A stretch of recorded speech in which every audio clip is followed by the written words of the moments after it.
பொதுவாக ரஜினிகாந்த் படம் ஒரு ஃபார்முலா படமாக தான் இருக்குன்னு வச்சுங்க.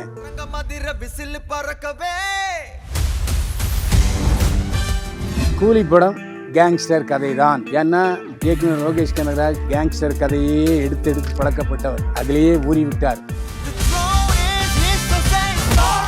இந்த படத்தில் ஸ்ருதிஹாசன் நடிச்சிருக்காங்க. ஸ்ருதிஹாசன் சொல்லும்போது நான் நடித்த படங்களில் மிகச்சிறந்த படம்னு இந்த படத்தை பாராட்டி அவங்க கேரக்டரை வச்சு சொல்லிட்டாங்க. இந்த படத்தின் கதையில முக்கியமான திருப்பங்களை என்னை மையமாக கொண்டு வரும்னு ஸ்ருதிஹாசன் பேசிட்டாங்க. அவன் உங்களுக்கு அப்பாவா இருக்கலாம், ஆனா அவன் எனக்கு நான். இந்த ஸ்ருதிஹாசன் இடம்பெறதுக்கான காரணத்துக்கு நிறைய விமர்சனங்கள் இருந்துச்சு. இதுக்கு முன்னாடி லோகேஷ் கனகராஜுக்கும் ஸ்ருதிஹாசனையும் பற்றி ஒரு சில கிசுகிசுப்புகள்லாம் நிறைய கிசுகிசுலாம் ஒன்றும் வரலைங்க. அவங்க ரெண்டு பேரும் ஒரு ஆல்பத்தில் நடிச்சாங்க. ஸோ ரெண்டு பேரும் நெருக்கமாக இருந்தாங்க, அதில் எந்த சந்தேகமே இல்லை. ஆனால் ஸ்ருதிஹாசன் சொல்லிட்டாரு, நானும் லோகேஷும்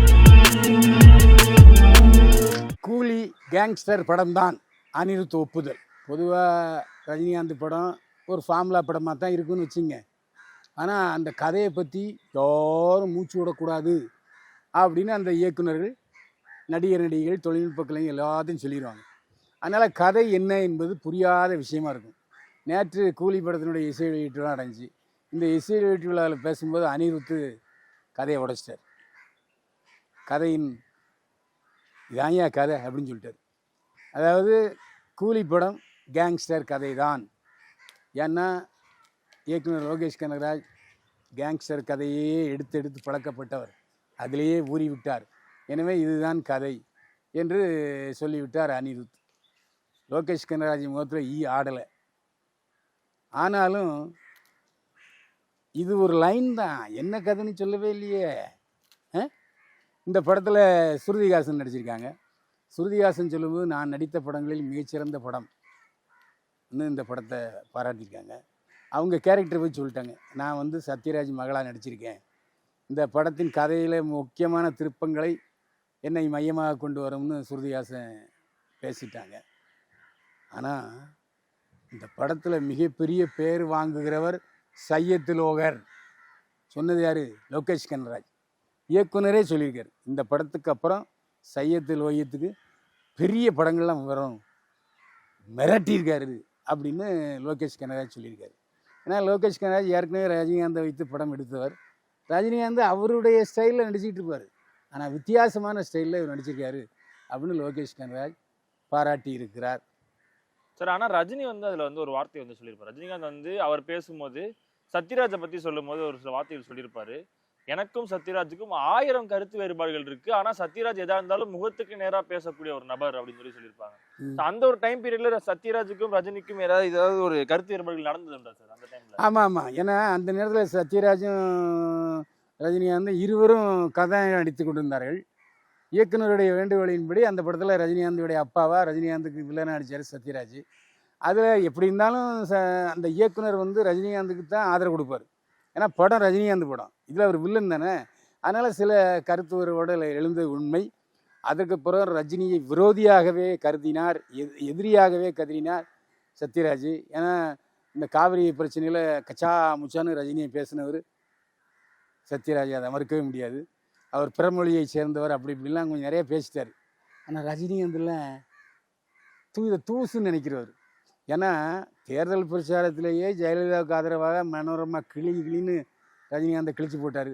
அதையே மன்னித்து அடுத்த படத்தில் மனோரமாவுக்கு பெரிய கேரக்டர் கொடுத்து மகிழ்ந்தார் ரஜினிகாந்த்.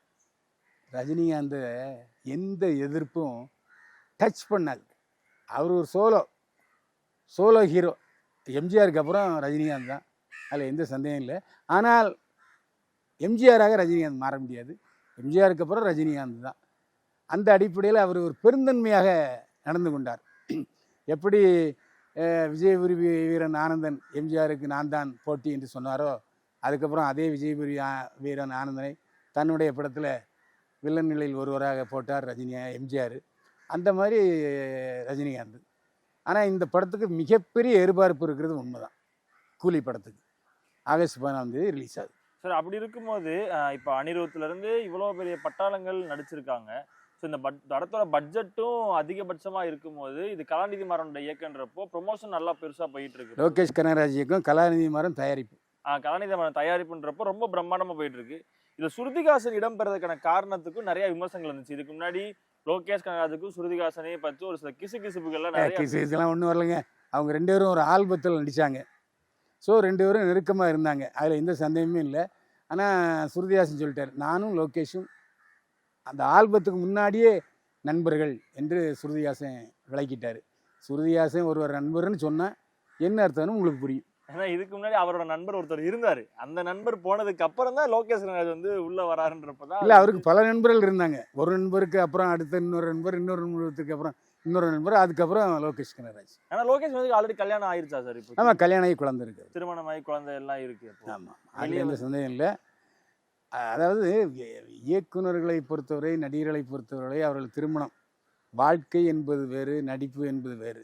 வாழ்க்கையும் நடிப்பையும் வித்தியாசமாக்கிக்கிட்டு 2க்கும் கேப் வச்சுட்டாங்கன்னா எந்த இயக்குனருக்கும் நடிகருக்கும் குடும்பத்தில் குழப்பம் வராது. 2ஐயும் சேர்த்துட்டாங்கன்னா குடும்பத்தில் குழப்பம் வரும். ஓகே சார், நன்றி சார், தேங்க்யூ சார். மீண்டும் சந்திப்போம். வாழ்க வளமுடன்.